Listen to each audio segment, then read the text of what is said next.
two questions. One, I just want to make sure I'm understanding right. You all are saying you will filibuster a funding bill that does not have disaster relief in it, because I heard that from I was speaking for myself, yeah. Okay, but you see you nodding also, Senator Graham. help him. Okay, all right, gotcha. Good. Good South Carolina speaking tradition. The other question is, in the end, there was a deal, at least as far as reporters are concerned, because all four corners did post this bill. Speaker Johnson held a background call with reporters about the deal. So can you talk to the American people about why it is that this fell apart? It was Republicans, President Trump, and Republicans in the House that led to this collapse. How do you explain that to Americans? You know, I'm not going to get into the heads of the folks that were trying to get votes on the House side, but I suspect it goes like several pieces of legislation I laid down when I was Speaker of the House in North Carolina. You make certain assumptions about people voting. You can't get to necessarily every member and make sure they've read every page and they're okay with everything. So I think that Speaker Johnson did what any speaker would do in that setting, is try to say it's directionally correct. I think I can win the votes, and with the president's help, I could do it. And in this case, we saw some expression of concern with the package, and so that I don't believe that Speaker Johnson had the cover to secure the votes. That's why we are where we are. I mean, it's not like it's lost on me or any of you all that we had other people criticize the deal that had been posted. That's how I think it happened. So I do believe that Speaker Johnson thought he was going to be able to secure support, and that didn't occur for any number of reasons. We'll take one more. Looking ahead to the coming months, one of the reasons this unraveled was because of a last-minute demand from the president-elect. There's a lot that you're all trying to accomplish in the next year, whether it's disaster relief or something else. What's your advice to him and his team when it comes to engaging in the practice of legislative negotiations effectively and not ineffectively? I'm going to defer to an incoming chair and the senior member of the Carolinas delegation. Well, I think it probably collapsed of its own weight. You know, put yourself in Mike Johnson's shoes. That's a hard job on a good day. Yeah. You're trying to put a package together, keep the government running. You got different interests with worthy causes, by the way.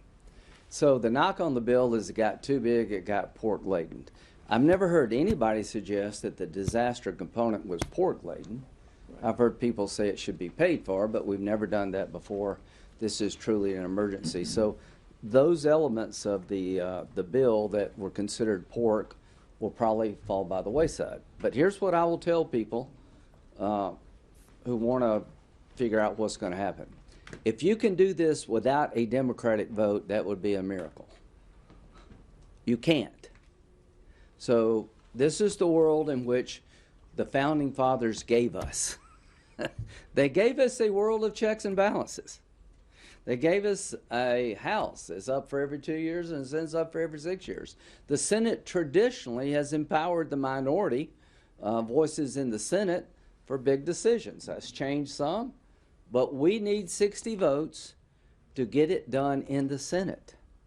Mike Johnson's going to have to pick up a handful at least of Democrats, because there are some Republicans will never vote for anything. That's what I would suggest to people.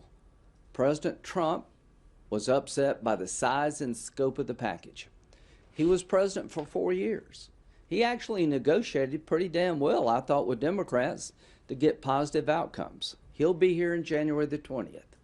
But between now and January the 20th, the people of South Carolina and North Carolina are living miserable lives, and they need some help. We're not leaving town until they get the help.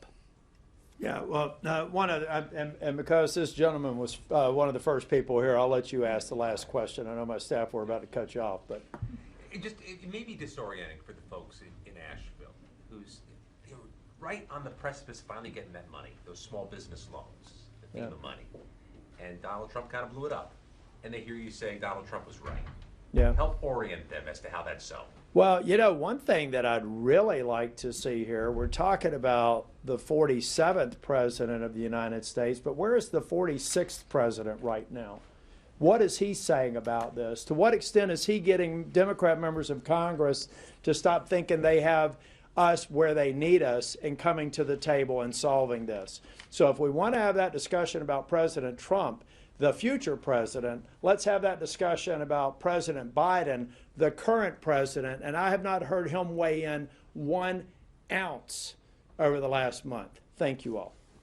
Thanks, Senators.